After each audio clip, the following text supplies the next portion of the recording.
Hi friends, আজকে আমরা চলে এসেছি জুডোর মামার বাড়িতে আম পাড়তে। আমের সিজন তো প্রায় শেষই হতে আসলো, তাই ওর মামার বাড়ির আম গাছে যে কটা অবশিষ্ট আম আছে আজকে আমি আর জুডো মিলে পারবো। আমি আর জুডো এই ফার্স্ট টাইম গাছ থেকে আম পাড়ছি, তাই ভাবলাম এই আম পাড়ার অভিজ্ঞতাটা তোমাদের সাথে শেয়ার করি।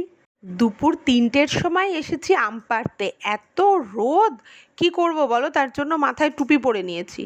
এই যে দেখো আম পাড়া স্টার্ট করেছি, দেখা যাক আজকে কতগুলো আম পাড়া যায়। তোমাদের সাথে কথা বলতে বলতে এ দেখো একটা আম পাড়াও হয়ে গেছে।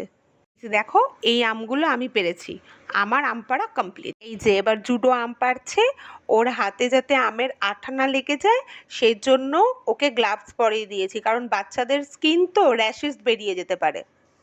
জুডো এই কটা আম পেরেছে, 2 ঘন্টা ধরে বেশ অনেক কটাই আম পাড়া হলো। আম গাছের পাশেই ছিল বাতাবি লেবু গাছ, আর জুডোকে দেখো আম পাড়া শেষ করে একটা বাতাবি লেবু পেড়ে সেটা দিয়ে খেলা শুরু করে দিয়েছে, কি মজাটাই না পাচ্ছে। খেলতে খেলতে লেবুটাকে 2 টুকরো করে ফেলেছে।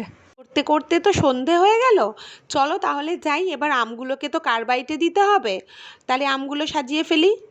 ঝুড়িতে পেপার পেতে নিয়েছি, তারপরে কিছু আম সাজিয়ে নিয়েছি, আর মাঝখানটা ফাঁকা রাখা হয়েছে কারণ ওখানে তো কার্বাইড দিতে হবে।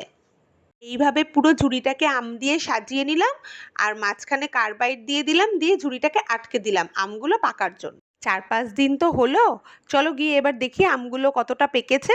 ঝুড়িটা খুলে দেখি আরও 2 দিন রাখতে হবে, তাহলে ঠিকঠাক পাকবে। 2 দিন পরে ঝুড়ি খুলতেই দেখো পাকা আম রেডি। এই যে দেখো জুডো আম খাচ্ছে। আম তো আমাদের সবারই প্রিয়, আম খেতে কে না ভালোবাসে বলো। ফলের রাজা তো আমি।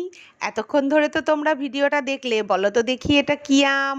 এর নামটা তোমরা কমেন্টে বলো। আজকের ভিডিও এখানেই শেষ করলাম, বাই।